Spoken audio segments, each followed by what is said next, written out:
இடைத்தேர்தல் வரும்போது ஆட்சியாளர்கள் காட்டும் வேகம் ஏன் நிவாரண பணிகளை மேற்கொள்ளும் போது இல்லை என விடுதலை சிறுத்தைகள் கட்சியின் துணை பொதுச் செயலாளர் ஆதவ் அர்ஜுனா கேள்வி எழுப்பியுள்ளது பரபரப்பை ஏற்படுத்தியுள்ளது.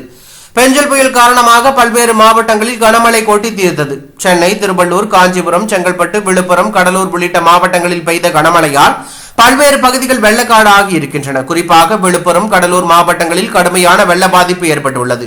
இதேபோல திருவண்ணாமலையில் ஏற்பட்ட மண் சரிவில் 7 பேர் உயிரிழந்தார்கள். பல்வேறு பகுதிகளிலும் குடியிருப்புகளை மழைநீர் சூழ்ந்து உள்ளதால் மக்களின் இயல்பு வாழ்க்கை பாதிக்கப்பட்டுள்ளது. ஏராளமானோர் நிவாரண முகாம்களில் தங்க வைக்கப்பட்டுள்ளார்கள்.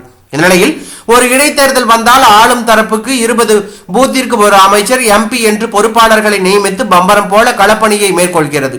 தேர்தல் வெற்றிக்காக அவர்கள் காட்டும் ஆர்வத்தை பெரும் துயரில் மக்கள் சிக்கி உள்ள வேளையில் அடிப்படை வேலைகளை தீர்க்கும் பணிகளில் ஏன் காட்டவில்லை? ஒவ்வொரு முறையும் இயற்கை சீற்றத்தால் மக்கள் பாதிக்கப்படுவதும் அதற்கு காரணங்களை மட்டுமே அரசு சொல்வதும் வாடிக்கையாக உள்ளது என்று அவர் கூறியுள்ளது பரபரப்பை ஏற்படுத்தி உள்ளது.